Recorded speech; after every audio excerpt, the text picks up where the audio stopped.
अरे बच्चों, इकोनॉमिक्स में चैप्टर 1 चल रहा है क्लास 12th का।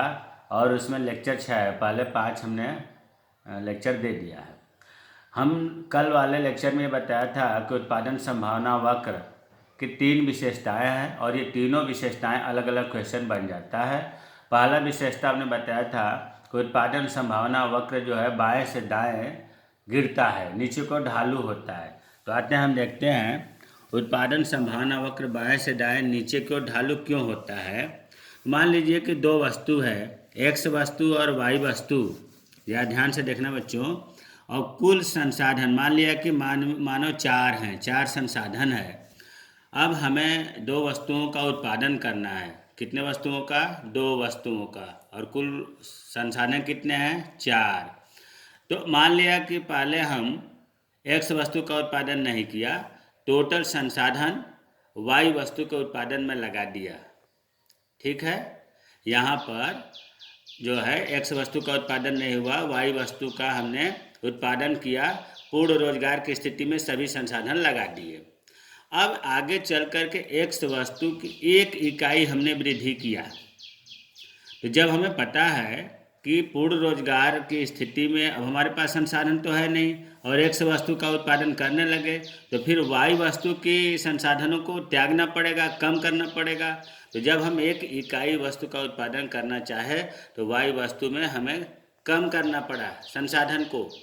उसी तरह से एक्स वस्तु की 1 इकाई और उत्पादन करना चाहा तो वाई वस्तु को और घटाना पड़ेगा। एक्स वस्तु की 1 इकाई और हमने बढ़ा दिया, 2 से 3 कर दिया, तो वाई वस्तु को और कम करना पड़ेगा। एक्स वस्तु को और हमने बढ़ा दिया 4 इकाई उत्पादन करने के लिए, तो वाई वस्तु, अब हमारे पास 4 ही संसाधन है, तो वाई वस्तु का उत्पादन नहीं होगा। देखिए बच्चों, यहाँ हमने बताया कि एक अतिरिक्त इकाई को उत्पादन बढ़ाने के लिए वाई वस्तु की मात्रा को कम करना पड़ रहा है, लेकिन ये जरूरी नहीं कि जितना यहाँ बढ़ेगा उतना ही यहाँ कम होगा। ये तो उदाहरण है। 1 इकाई को बढ़ाने के लिए 1 से अधिक वस्तुओं को कम करना पड़ सकता है। तो अब ये जो बना है, जैसे पहला संयोजन, इसको हम क्या कहेंगे? संयोग, कॉम्बिनेशन। ए संयोग में 0 4, 0 एक्स है, उत्पादन 4। ये बी संयोग, बी में 1 3 हो गया, सी में 2 2 हो गया, डी में 3 1 हो गया और ई में 4 0 हो गया। ये जो बना है इसको अर्थशास्त्र की भाषा में बोलते हैं उत्पादन संभावना अनुसूची। बच्चों, अनुसूची का मतलब तालिका होता है। इम्तिहान में महत्वपूर्ण है कि उत्पादन संभावना अनुसूची क्या है, लेकिन जो ये एक्स वस्तु का डाटा, वाई वस्तु का इसका संयोग हमने दिखाया, तो इसे बोलते हैं उत्पादन संभावना अनुसूची। और देखो, ए संयोग का 0 4, यही तो है, एक्स का ये है, वाई का ये है, 0 4। दूसरा है संयोग 1 3, तीसरा है 2 2, चौथा है 3 1 और पांचवा है 4 0। ये जो है संयोग है ए बी सी डी। उत्पादन संभावना वक्र में तो यही परिभाषा बताया गया है कि 2 वस्तुओं के विभिन्न संयोगों को प्रकट करता है उत्पादन संभावना वक्र में। तो देखो, ये जो बना है इसको हम बोलते हैं उत्पादन संभावना सेट। उत्पादन संभावना सेट विभिन्न संयोगों को बोलते हैं। अब इसको यही कारण है कि देखो, एक वस्तु के उत्पादन बढ़ाने के लिए दूसरे वस्तु को जब हम कम करते हैं, इसी वजह से पीपीसी बाएं से दाएं नीचे की ओर ढालू होता है। देखो लिखा है, यदि एक वस्तु का अधिक मात्रा में उत्पादन करना है तो दूसरी वस्तु के उत्पादन में कमी करनी होगी। क्यों? क्योंकि संसाधन सीमित है, पूर्ण रोजगार वाली अर्थव्यवस्था है। इसी कारण से पीपीसी बाएं से दाएं नीचे की ओर ढालू होता है। इसके लिए हम चित्र कैसे बनाएंगे, अगर प्रश्न आ जाता है तो। मैं पहले से इसलिए नहीं बनाया कि आप लोग कहेंगे पता नहीं कैसे बन गया। तो ये हो गया आपका मूल बिंदु 0 एक्स वाई, इधर हो गया वस्तु एक्स, इधर हो गया वस्तु वाई। और आपको हम बताए हैं कि पीपीसी जो है ये नतोदर ढाल की तरफ होता है। पीपीसी ये जो है पीपीसी प्रोडक्शन पॉसिबिलिटी कर्व है, उत्पादन संभावना वक्र। अब देखो जैसे इन्हीं को हम इसी उदाहरण को इस पर सेट करना चाहें, दिखाना चाहें तो 1 2 3 4 5 संयोग बने हुए हैं। एक संयोग तो ये हो गया, दूसरा संयोग ये हो गया, तीसरा है ये बीच में मान लिया, चौथा ये हो गया और पांचवा ये हो गया। ये आपका ए संयोग, बी संयोग, सी डी ई। अब ए का तो यहाँ मिला ही है, बी को इस तरह से मिला देंगे। फिर इसके बाद सी का,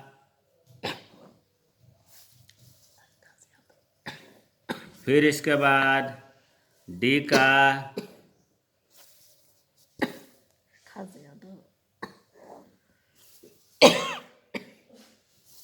इस प्रकार से ये जो है मिला दिया गया।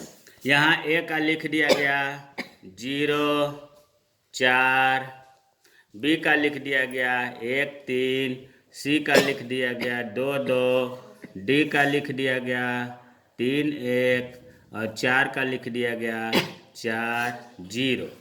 यह उत्पादन संभावना वक्र को हम उदाहरण सहित दिखा दिए। अगली विशेषता है कि उत्पादन संभावना वक्र पीपीसी मूल बिंदु की ओर नतोदर क्यों होता है। देखो बच्चों, अगले में बताया था, दूसरा विशेषता है कि ये जो है पीपीसी नतोदर क्यों होता है। बढ़ती हुई सीमांत अवसर लागत, जिसको एमओसी कहते हैं, मार्जिनल अपॉर्चुनिटी कास्ट के कारण पीपीसी मूल बिंदु की ओर नतोदर होता है। बहुत महत्वपूर्ण है, बढ़ती हुई सीमांत अवसर लागत।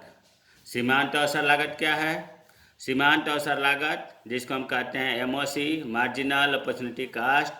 एक्स वस्तु कहिए या गेहूं कह लीजिए कि एक इकाई अगर बढ़ाने के लिए वाई वस्तु की त्यागी गई मात्रा ही एक्स वस्तु की सीमांत अवसर लागत कहलाता है। जब हम एक वस्तु को बढ़ाते हैं तो दूसरी वस्तु को कम करना पड़ता है, जिससे सीमांत अवसर लागत एमओसी की 3 स्थिति होती है, या तो बढ़ेगी या घटेगी या स्थिर होगी। देखो बच्चों, जैसे आप पढ़े होंगे 11वीं में मैंने पढ़ाया भी था सीमांत उपयोगिता। सीमांत उपयोगिता की 3 स्थिति थी, बढ़ती हुई, घटती हुई और स्थिर अवस्था में। उसी तरह से सीमांत अवसर लागत की 3 स्थिति होती है, बढ़ती हुई, घटती हुई और स्थिर अवस्था में। अगर सीमांत अवसर लागत बढ़ती है तब जाकर के मूल बिंदु की ओर नतोदर होता है। इसको चित्र के माध्यम से देखते हैं ताकि ये क्लियर हो जाए। 3 हमें बनाने हैं।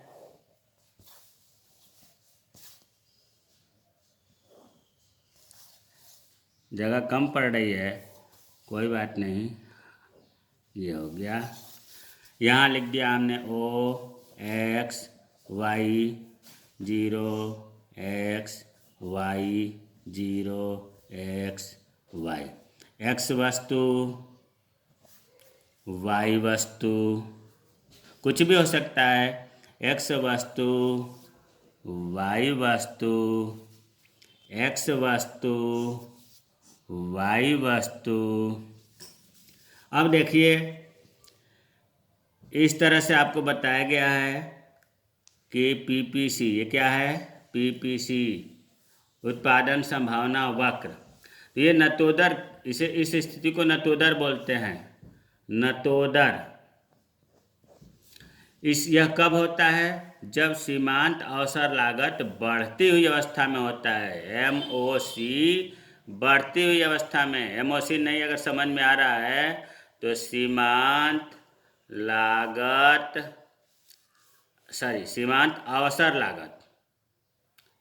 अवसर लागत बढ़ती हुई, तब जाकर के ये चीज उठा हुआ है, नतोदर बना हुआ है। तो प्रश्न पूछेगा उत्पादन संभावना वक्र पीपीसी मूल बिंदु को नतोदर क्यों होता है? तो उत्तर होगा कि सीमांत अवसर लागत बढ़ती हुई होती है, इस वजह से पीपीसी नतोदर होता है। अच्छा, सीमांत अवसर लागत घटती है एमओसी घटती है तो फिर जो हमारा पीपीसी है ये नतोदर का उल्टा हो जाएगा, ये हो जाता है उन्नतोदर। उन्नतोदर अवस्था में ये आपका पीपीसी है।